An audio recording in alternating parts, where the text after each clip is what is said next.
Hello students, welcome to my YouTube channel. बच्चे आज exercise 7.2 question number 3 ABC is an आइसोस्केल triangle.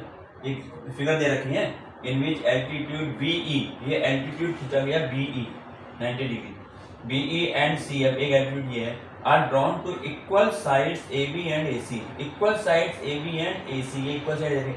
मैंने कहा क्वेश्चन को बहुत ध्यान से अगर पढ़ोगे ना, कुछ बातें तो जो तुम्हें कॉन्वेंट दिखानी है उनमें कुछ बातें क्वेश्चन में लिखी होती हैं।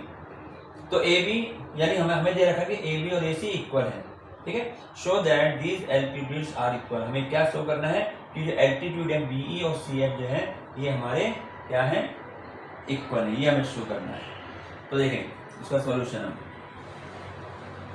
सबसे पहले तो हम लिखेंगे in triangle ABC, in triangle ABC इसमें क्या दिया हुआ है, AB is equal to AC, ये हमें गिवन है। AB is equal to AC, ये हमें दे रखे हैं। जब अब एक ट्रायंगल में अगर ये साइडें इक्वल हैं तो क्या होता है, इक्वल साइड अगर साइडें इक्वल है तो उसके अपोजिट एंगल्स इक्वल होते हैं। तो यानी अगर मैं इनके अपोजिट एंगल लूँ, एक का अपोजिट एंगल B है, एक का अपोजिट एंगल C है, तो यानी angle B is equal to angle C हो जाएगा। तो angle B is equal to angle C, और यहाँ क्या लिखेंगे, यहाँ हमें किससे मिले, साइड से एंगल मिले, तो हमें लिखेंगे angles opposite to equal sides. बस इतना लिख देंगे, इससे हो जाएगा angles opposite to equal side, हमें पता है कि इक्वल होते हैं। तो एंगल B इक्वल है, पूरा एंगल B जो है एंगल C के इक्वल में ये हमें मिल गया है, ठीक है। अब हम क्या करेंगे, अब हमें जो लेना है, हमें दिखाना क्या है, हमें एल्टीट्यूड दिखाने। अब देखो एल्टीट्यूड से कौन कौन से ट्रायंगल बन रहे हैं, दो ट्रायंगल बनने हैं।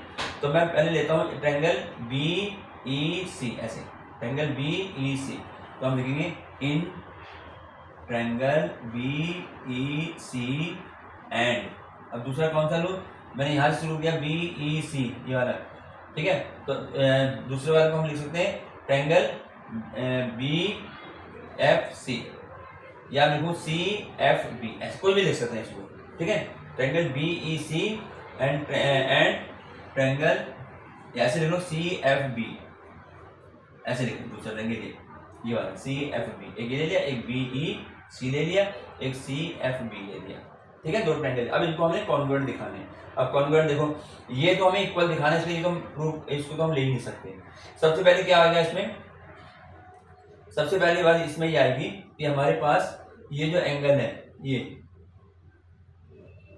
ठीक है, ये भाई इस ट्रायंगल में तो आ रहा है एंगल पूरा, और इस वाले ट्रायंगल में ये पूरा एंगल आ रहा है, तो ये एंगल जो है ये तो एंगल हमारे इक्वल आ गया, ठीक। तो हम यहाँ ले लेंगे, यहाँ हम लिखेंगे एंगल, ये पूरा देखो ना B, angle B is equal to angle C लिख देंगे, B is equal to angle C। भाई ये पूरा एंगल किस में आ रहा है, इस वाले ट्रायंगल में आ रहा है, और ये पूरा C एंगल के साथ इस ट्रायंगल में, उस ट्रायंगल की बात कर रहे हैं, तो B is equal to C, ठीक है। ये हम पहले प्रूव कर चुके हैं, प्रूव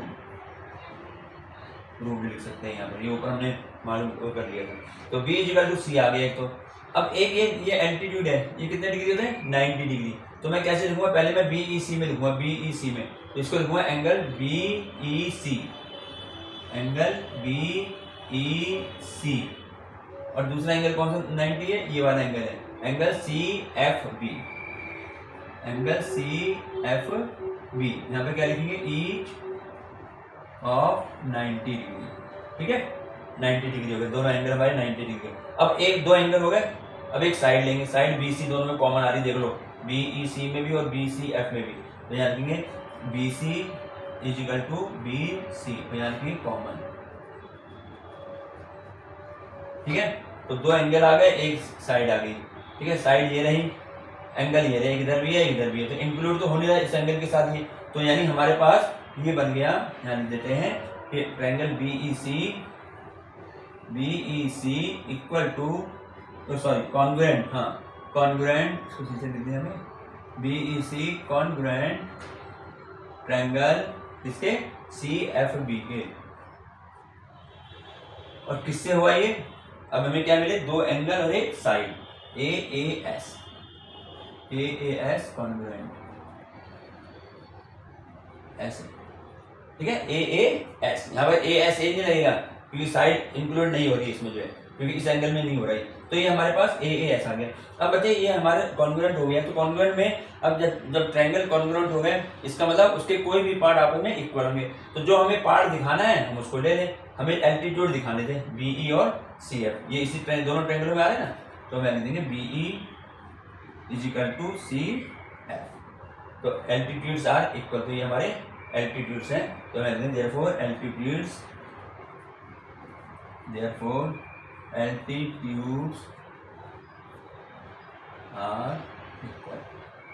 वैसे इसको यहीं से हमें मालूम चल गया कि दोनों एल्टीट्यूड हमारे इक्वल हैं, तो ये हमारा आंसर हो गया क्वेश्चन नंबर 3 का। इस तरीके से करना है, हमें देखना पड़ेगा कि कौन से ट्रायंगल हम